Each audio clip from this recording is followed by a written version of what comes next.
Now it's time for us to cross over to our Ocean for global insight and an in-depth look at important developments in world affairs. Thanks very much, Mark. It is indeed time for Global Insight. Now, Thursday marks 1 year since the Joe Biden administration took office after what was arguably the most chaotic presidential transition in history. Before he stepped into the White House, what's seen as the beacon of world democracy, Capitol Hill, was stormed by a massive violent riot stirred by former President Donald Trump to contest the outcome of the 2020 election. It was a politically divided America, not to mention a pandemic-stricken economy with millions of Americans in need of stimulus checks. So from day one on January 20th, the new president hit the ground running, promising to build back a better America. So today we take a look at Mr. Biden's domestic, social and economic policies with Mark Shanahan, Associate Professor in Politics and International Relations at the University of Reading, and Professor Neil Mahoney, Professor of Economics at Stanford University and co-editor of American Economic Journal, Applied Economics. A very warm welcome to you both. Thank you for joining us today. And well, let's begin with you, Professor Shanahan. Now, it's been a year since Mr. Biden took office, and well, according to 538, his approval ratings have been pretty dismal in recent days, with 52.2% of Americans disapproving of his policies. Now, while his approval ratings are slightly higher than those of his predecessor, President Trump, in his first year, why has Mr. Biden failed to appeal to many of these Americans? It's very much a case, well, his opponents would say that he overpromised and underdelivered. He's actually spent the last few hours giving a very stout defense of what he has done and what he has achieved in his first year. And let's not forget that he came in at the worst time in the pandemic, and that everything that he has attempted to do has had the pandemic in the background. You worry in Korea about having 7,000 cases a day. America is still reporting well over 1 million cases on quite a few days, running at over 700,000 as an average. Biden has had to face this all the way through. He has actually got his COVID recovery bill in place. He's got a massive infrastructure bill through. But he's had a difficult time just dealing with his own party and with a very entrenched Republican Party that is just set out its stall to oppose everything he tries to do and everything he suggests. And don't forget, a president in the American system has limited powers. He needs the legislature on his side. He has wafer-thin majorities. He really needs the judiciary on his side as well. And while he has put a lot of judges on benches in the last year, he's faced a Supreme Court that is very conservative and not helpful in getting his major policies through either. And now, Professor Mahoney, well, Mr. Biden's approval ratings might not be on his side at the moment, but US financial markets say they've been outperforming the world by the biggest margin in the 21st century, according to Bloomberg, which also noted that the Biden administration achieved the highest GDP growth among any incoming government during the last 4 decades. So what's led to these very strong economic figures? Yeah, so, the U.S. economy and the stock market, which are separate things, have been performing well. And if you look at the last 20 years, I think it's a story of tech. All of the leading tech firms, or many of the leading tech firms in the world, have gone from 0 to 60 in Silicon Valley, where I live, over the last 20 years. Over a shorter time horizon, I think we've seen that the pandemic, while on average may be bad for the economy, has been good for tech, and the U.S. has had a very robust set of economic stimulus, which has kept demand for goods in particular quite high. So that has been good for the firms like Amazon that provide those goods. And Professor Shanahan, although the economy is doing rather well, it seems that there is still very much a strong partisan divide in American society. Why has it been so tough to bridge this gap for Mr. Biden? Again, I'd go back to the point of perhaps over-promising. So Joe Biden came in and said that his number one goal was to unite the country. That is really, really hard after 4 years of Trump and of misinformation. and of a former president who really looms large over society still, who is talking about a steal, who is saying that he didn't lose the election, who is still fomenting the political stories every day with tales of how Joe Biden shouldn't be in office at all. Trump still has a strong support. It's not as strong as it was in 2016 at all, but there are still many, many millions of people. There are still chunks of the media who won't believe that Biden is the legitimate president. So it's a hard fight. But he also has a hard fight in his own party. He has a broad tent party that goes from a progressive wing that would really like him to be more left and more radical, to the centrists who are actually far closer to the Republicans than most of the Democrat Party.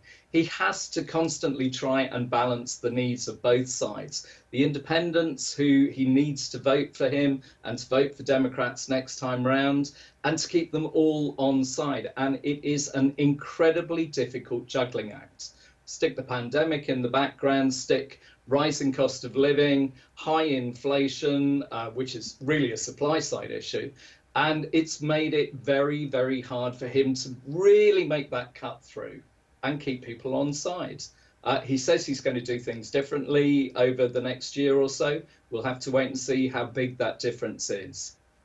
And Professor Shanahan, in recent days, President Biden's been trying to push through this new Voting Rights Act through the Senate. But, well, for our viewers who may not be so familiar with America's legislative system, what is the new Voting Rights Bill all about? And why do most Republicans and some Democrats oppose it? So we had the huge voting rights legislation from the 1960s that enfranchised the whole of the country, really, that brought minorities into voting. And right the way through to 2011, that was largely untouched, although states tried to tinker with it.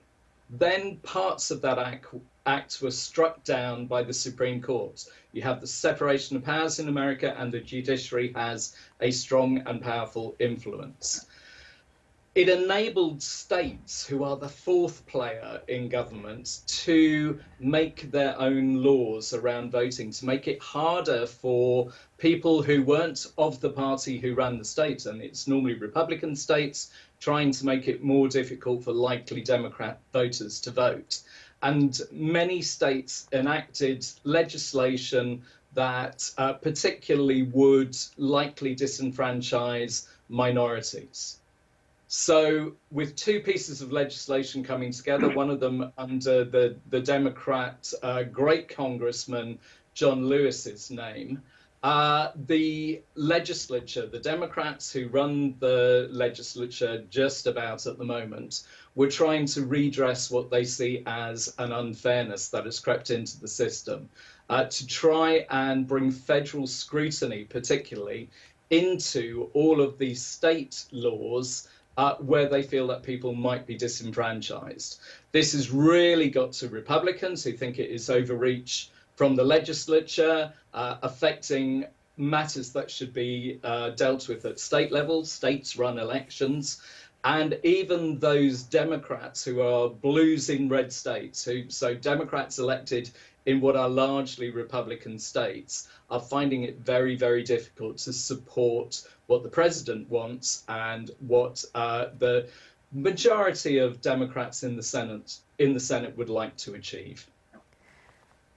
So, Professor Mooney, while there's much attention on trying to get this new Voting Rights Bill Act passed, the Democrats were also trying to revive the Build Back Better plan over the past year, which aims to expand domestic spending on welfare and propping up the economy. So how critical is the plan to the recovery of the US economy? And do you think the plan should be revitalized? So the Build Back Better plan, at least envisioned this fall, was really about investing, I think, in the future of America, investing in children, reducing poverty. It was investments to reduce the impact of climate change, tax cuts. What the Democrats have learned is that the only path forward is a much skinnier Build Back Better bill. And so they're going to have to make hard choices. that they're not going to be able to sort of have everybody's item on the wish list. I think probably the most important priority here is the investments to combat climate change. That 30 years from now, we don't want to look back and say we missed the window of opportunity. So hoping that there will be a coalition that can push that forward. And Professor Mahoney, it seems that the Biden administration also has to deal with this surging inflation that's, it looks like it's been out of control for the past year. And, well, the Fed seems to have given up on insisting that it's a transitory phenomenon. Well, why is it so hard to get price levels under control? That's right. So inflation, came in at 7%, sort of year on year, relatively recently. And that's much higher than I think even the most pessimistic people were projecting 9 months ago.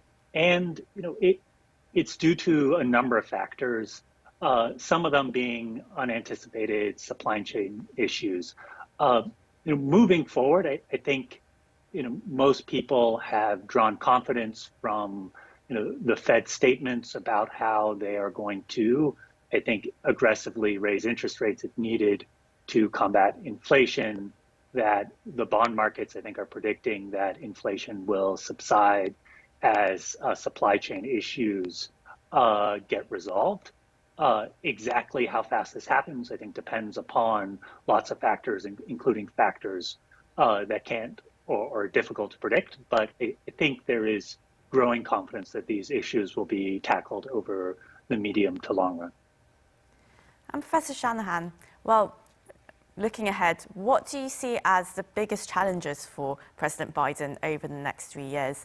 Do you think, for instance, West Virginia Senator Joe Manchin is going to like anything that he tries to do? For Joe Manchin, probably only if he does something with big coal that is aimed particularly at West Virginia. So he'll probably spend the next 3 years going round Joe Manchin. But I'd pick up on three things. One, keeping his party together. Whether Manchin and Sinema are in or out on that. He has this broad tent. It is very difficult. Secondly, he has to hold on to independent voters.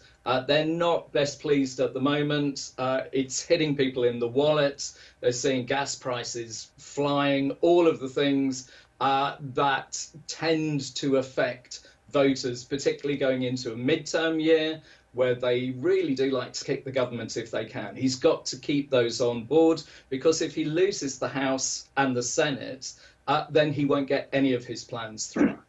And thirdly, he's got to be able to reach across the aisle. If he can't keep his own party wholly united, he needs to pick off the Mitt Romneys and the one or two Republicans who will speak to Democrats and are also not cowed by the spectre of Donald Trump.